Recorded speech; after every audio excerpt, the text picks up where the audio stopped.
Hello दोस्तों, स्वागत है हमारे यूट्यूब पर। आइए हम कार्तिक मास की कहानी सुनते हैं। नमस्कार दोस्तों, शरद पूर्णिमा के अगले दिन कार्तिक मास की एकम से पूर्णिमा तक कार्तिक स्नान किया जाता है। कार्तिक स्नान में स्नान करने वाले सवेरे जल्दी उठकर स्नान करके मंदिर में पूजा करते हैं और कार्तिक मास की कहानी सुनते हैं। कार्तिक मास की कहानी इस प्रकार है। एक समय की बात है। एक बूढ़े बाबा थे जिनकी 2 बहुएं थी। ससुर जी का काम दोनों ही बहुएं करती थी। अब कार्तिक मास आया तो ससुर जी कहने लगे, बहू मैं कार्तिक नहाना चाहता हूँ। तो बड़ी बहू ने सुनते ही मना कर दिया। कहा, आपका कार्तिक स्नान का काम मुझसे नहीं होगा, आप छोटी बहू से कह दें।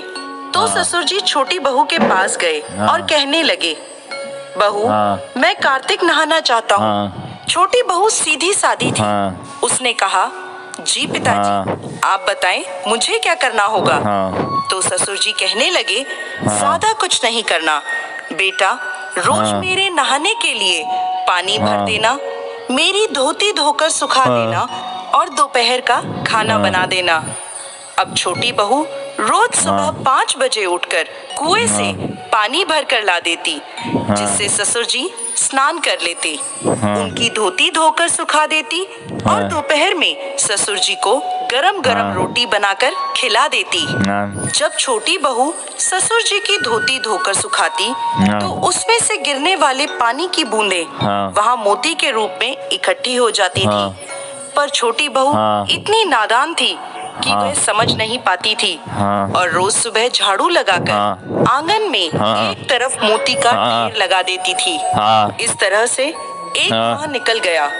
अब कार्तिक महीना खत्म होने आया तो ससुर जी ने कहा, बहू मैं कार्तिक समाप्त होने से पहले 2-4 ब्राह्मणों को खाना खिलाना चाहता हूँ। छोटी बहू बोली, पिताजी मैं खाना बना देती हूँ और फिर आपको खेत से बुला लाऊंगी। बहू खाना बनाकर ससुर जी को खेत में बुलाने जाती है और कहती है, पिताजी मैंने खाना बना दिया है, आप घर जाकर ब्राह्मणों को खाना खिला दें और मैं खेत की रखवाली कर लेती हूँ। यह सुनते ही पिताजी घर चले जाते हैं। अब छोटी बहू सोचती है, कार्तिक महीने में ब्राह्मणों को तो खाना खिला रहे हैं और चिड़ियाओं को उड़ा रहे हैं। राम जी की चिड़िया, राम जी का खेत, यह सोचकर वह चिड़िया को दाना खाने देती है और चद्दर तानकर सो जाती है। जब चिड़िया दाने चुग रही होती है तो जो दाने जमीन पर गिरते हैं वह हीरे मोती बन जाते हैं। धीरे धीरे उनका पूरा खेत हीरे मोती से जगमगाने लगता है। पास ही में बड़े भाई का खेत था। वह देखता है कि छोटे भाई का खेत हीरे और मोतियों से जगमगा रहा है। बड़े बेटे से रहा नहीं जाता। वह अपने पिताजी से पूछता है, इसका क्या कारण है। पिताजी कहते हैं, बेटा हम पर तो कार्तिक महाराज की कृपा हुई है। बड़ा भाई जाकर अपनी पत्नी को सारी बात बताता है। उसकी पत्नी के मन में लालच आ जाता है और वह मन ही मन सोचती है, ससुर जी ने तो पहले मुझसे कहा था, मैंने क्यों मना कर दिया। अब वह साल भर इंतजार करती है और जब कार्तिक महीना आने वाला होता है तो जाकर ससुर जी से कहती है, पिताजी आप इस बार कार्तिक स्नान नहीं करेंगे।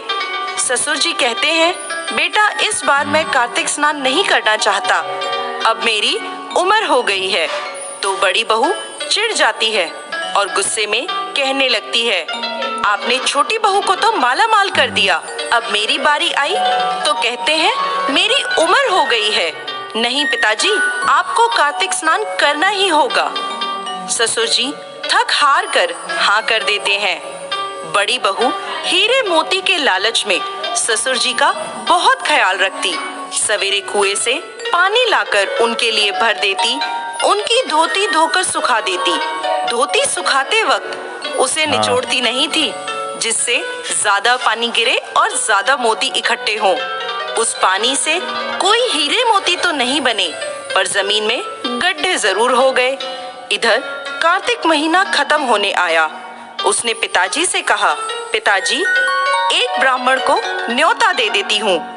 अब वह जल्दी से खाना बनाकर ससुर जी को बुलाने खेत पर चली गई और खुद खेत की रखवाली करने लगी। खेत में कोई भी चिड़िया दाना चुगने आती तो वह उसे भगाकर कहती, कोई भी एक भी दाना मत खाओ, अभी यह सब मेरे हीरे मोती बनने वाले हैं। धीरे धीरे शाम हो गई। शाम तक उसके खेत में कोई हीरे मोती के ढेर नहीं बने, बल्कि उसकी बालियों में दाने भी नहीं रहे। तो वह ससुर जी के पास लड़ने पहुंची। तब ससुर जी ने कहा कि बहू, तूने तो देखा देखी पैसे के लालच में मेरी सेवा करी, जबकि छोटी बहू ने तो निस्वार्थ भाव से मेरी सेवा की, इसलिए उसे कार्तिक महाराज की कृपा मिली। और तूने देखा देखी करी, लालच करा, तो तेरी फसल भी खराब हो गई। हे कार्तिक महाराज, जैसे छोटी बहू पर कृपा करी वैसे सब पर करना, और जैसे बड़ी बहू पर करी वैसी किसी पर मत करना। कथा अधूरी हो तो पूरी करना, और पूरी हो तो मान करना। दोस्तों, उम्मीद करते हैं कार्तिक मास की ये कथा आपको पसंद आई होगी। जय श्री गणेश।